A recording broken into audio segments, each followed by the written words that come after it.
جو ریلیونٹ ہیں ان کی ظاہر ملاقات ہوئی بیرسٹر گوہر خان صاحب سے اور علی امین گڈھا پور صاحب سے. اچھا صاحب کہہ رہے ہیں کہ یہ جو کانسٹیٹیوشن کا اسپرٹ ہے یہ اس کے خلاف ہے. آپ کو بطور اتحادی پتہ تھا اس ملاقات کا؟ دیکھیں، میں پہلی بات کو پاکستان سیاستدانوں نے بنایا تھا عوام کے ساتھ مل کر. سیاستدان ہی پاکستان کو آگے بڑھا سکتے ہیں، عوام کے ساتھ مل کر چلا سکتے ہیں. جب بھی پاور جو ہے پولیٹیکل پاور کہیں اور جاتی ہے وہ لیجیٹیمیٹ بھی ہوتی ہے، اللیگل بھی ہوتی ہے، غیر قانونی ہوتی ہے، غیر شرعی اور غیر اخلاقی ہوتی ہے، جس کے نتائج ہم نے بھگتے ہیں. پاکستان تباہ ہوا.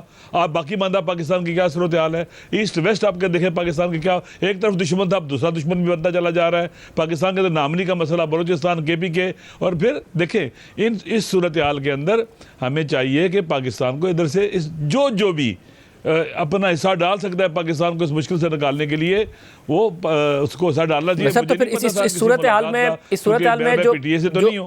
میں جو بیرسٹر گوہر خان صاحب کی اور علی امین گڈھا پور صاحب کی ملاقات ہوئی ہے، آپ اسے خوشائند سمجھتے ہیں آرمی چیف سے جو ملاقات ہوئی؟ اور کیا آپ کے علم میں تھا؟ ان دو سوالوں کا کیا جواب ہوگا آپ کا؟ نہیں، مجھے پہلی بات ہے کہ مجھے بالکل میں نہیں تھا. اور جو ملاقات ہوئی ہے، جو میں نے سنا ہے، وہاں پر امن و امان کے والے سے ایک اجلاس تھا، اس میں ملاقات ہوئی، اس میں وہ شریک ہوئے ہیں. باقی اس کے بعد اس کی طول تفصیل کیا ہے وہ آپ انہی سے پوچھ سکتے ہیں. ظاہر وہ یہ کہہ رہے ہیں کہ بعد میں ایک الگ سے بھی ملاقات ہوئی دونوں کی، جس میں PTI کا ورژن یہ ہے کہ ہم نے سارے معاملات رکھے. عمران خان صاحب خود کہہ رہے ہیں کہ موقف رکھا گیا، دوسری طرف سے بھی مثبت جواب آیا. حکومتی موقف یہ ہے کہ صرف سیکیورٹی کے معاملات پر بات ہوئی. تو کیا آپ کے ساتھ ڈیٹیل شیئر کی ہیں تحریک انصاف نے یا نہیں؟ میرے ساتھ کسی قسم کی ایسی جو باتیں ہوں گے، ہم الگ الگ بیٹھ کے باتیں کی ہیں.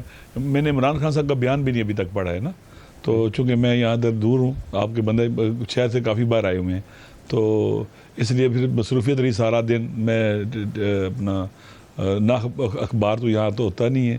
تو میرے خیال میں پہلی بات سن لیں، کیونکہ اس کے بعد تحریک تحفظ آئین کا اجلاس ہوا تھا، کیا اس میں بھی آپ کو نہیں بتایا؟ کیونکہ اس میں آپ شامل تھے. کہاں پر؟ تحریک تحفظ یہ نہیں بتایا کہ یہ بات ہی نہیں ہوئی.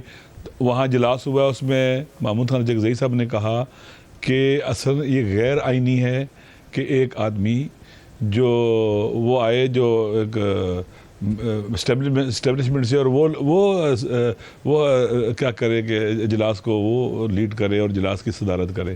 یہ درست نہیں ہے آئین کے اعتبار سے. یہ وہاں انہوں نے کہا محمود خان جگزئی صاحب نے. لیکن کیا جو وہ تو ٹوٹلی ایز اے ہول جو اجلاس ہوا تھا امن و امان کے حوالے سے، اس کے بارے میں بات کر. مگر علامہ صاحب آپ نہیں سمجھتے کہ ظاہر تحریک انصاف کے جو شکوے گلے ہیں وہ اسٹیبلشمنٹ کے ساتھ ہیں؟ اگر وہاں کوئی برف پگھلتی ہے، بات چیت کے ذریعے کوئی راستہ نکلتا ہے، تو یہ خوشائند ہی ہے. آپ نہیں سمجھتے یہ؟ دیکھیں، پاکستان، میں کہتا ہوں اصل میں سب کچھ پاکستان کے سیاستدانوں کرنا چاہیے. سیاستدان ہیں جنہوں نے ملک بنایا تھا عوام سے کے ساتھ مل کر، یہی آگے لے جا سکتے ہیں. اور جو پاور انکروچ ہوئی ہے پولیٹیکل پاور، وہ واپس لینی چاہیے، بات چیت کے ذریعے لینی چاہیے، جیسے لی جا سکتی ہے. پارلیمنٹ کے اندر قرارداد کے ذریعے لینی چاہیے، کوئی آئینی ترامیم کے لیے لینی چاہیے. پاکستان کے سیاستدانوں کو میٹر کرنا چاہیے اور ان کو آپس میں بیٹھ کے مسائل کو حل کرنا چاہیے. میں یہ کہتا ہوں.